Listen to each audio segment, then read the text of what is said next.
Hey guys, this episode is going to be a little bit different, not only because I actually have a guest narrator this time around, my friend NotSoChill, but I also am going to be talking about something that's a little bit more universal than doing a story in Scion. This one will actually be about doing musical episodes, which you can use for any sort of game that you want to. Anything from Dungeons & Dragons to rerecord to any of the World of Darkness games or Powered by the Apocalypse. This is really meant more as an exploration of the idea and concept, but I specifically thought that this would be interesting for Scion, as NotSoChill will talk about later on, but I hope you enjoy the episode. I recently saw an advertisement for the new game Stray Gods coming out soon. It's a story about the Greek gods in an RPG that doubles as a musical. It's a fantastic concept and it left me thinking, why aren't there more musical RPGs? Many of us who came into the space are ex-theater kids, so there's plenty of people with a frankly admirable lack of self-awareness to do a musical episode. But how would you be able to get one of these off the ground?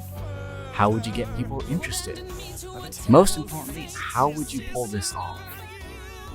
That, my friends, is the quandary that we are exploring today.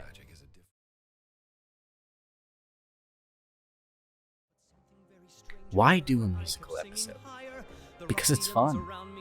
No, really, that's my only reason for suggesting it. Stray Gods shows that can work with the Greek gods, but there's a long tradition of TV shows, and Scion does itself as a TV show, split into a series of episodes, having a musical episode. Buffy the Vampire Slayer, Psych, Supernatural, The Magicians, Batman, The Brave and the Bold. Even Scooby-Doo got a whole musical movie.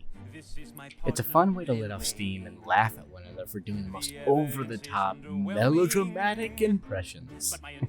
Some of these examples, such as Scooby-Doo and Supernatural, use the excuse that the whole story takes place in and around an actual musical theater production as the reason for all the characters singing all the time. Batman and Buffy have a magical influence that causes them to break into song. You could take either angle, or it could literally be unexplained. It really doesn't matter. All that matters is that the players have already agreed to this idea, and because of that, they'll happily buy into the flimsiest of reasons. The musical episode is held together by the thinnest of logics.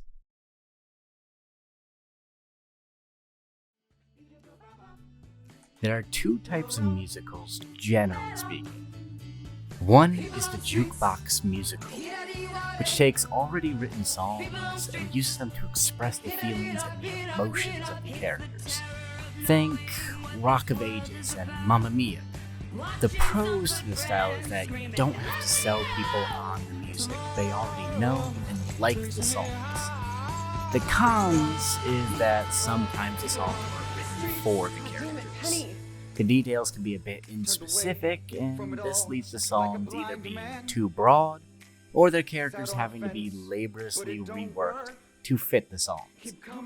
Imagine how much you would have to bend over backwards to get a character to sing Jolene by Dolly Parton. The original musical is easier to create original characters and ideas for, but you're writing music for the characters. The original musical is easier to create original characters and ideas for because you're writing music for the characters. But now you have to sell the audience on this new music. Luckily, everyone at the table is your friend, so you don't have to work too hard to sell them on it. But now you've hit another snag. Do you really take the time to not only create characters, but also to write and compose original songs beforehand? What if a bad role leads to something completely unexpected? Do you throw out all your hard work? Or have to bend over backwards to try and fit back in the songs you've pre-written? Do you start improvising? Well, yes, improvising is the best way to run a musical episode with original music, but it does come with its own challenges.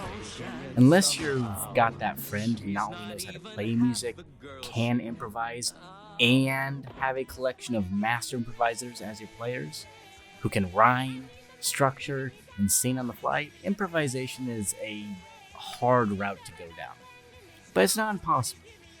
Honestly, my suggestion is to run a jukebox musical. Not only does it allow each player to perform songs that they already know the lyrics to, but it also allows the music to be handled by someone's phone or Bluetooth speakers.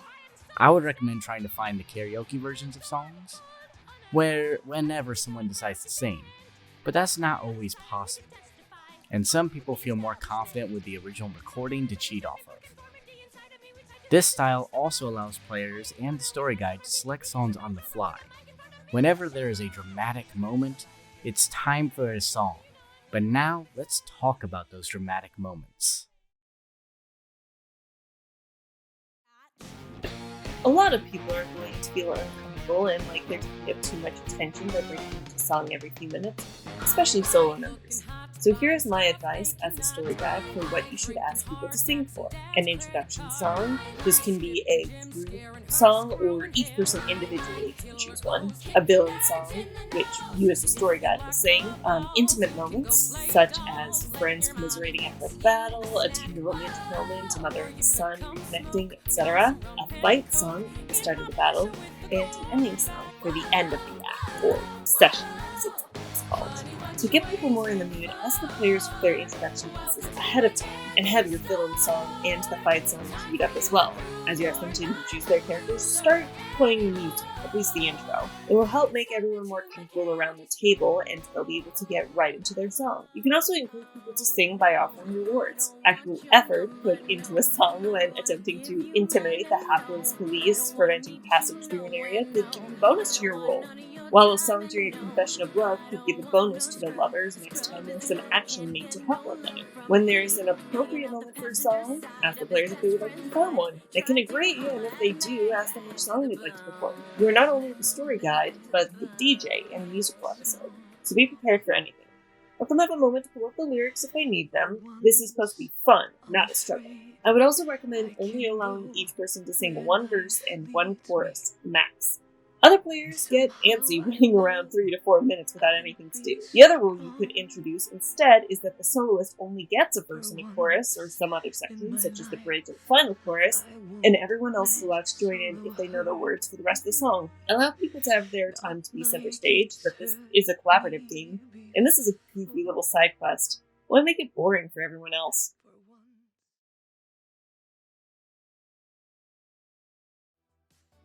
Let's face it. There aren't going to be many people you could convince to do a musical episode with you. It's goofy, it requires a lot of courage, and generally it's very niche. But the fact that it's goofy is kind of the point, right? It's a moment of levity in stories that can be very bleak. Stories about gods destroying civilizations, people turning their backs on what they believe in, and losing touch with your own humanity. You, of course, could do this as a one-off if you wanted to, rather than a break from the doom and action of a regular Scion game, and I encourage it. If you are interested in making sure there's some logical sense to the story, so they can work within the context of the series you're running, I recommend looking into the gods of music in Greek mythology and any sort of trickster deity in any other pantheon. Theoi are notoriously capricious and self-serving, which is not a very common trait amongst other gods.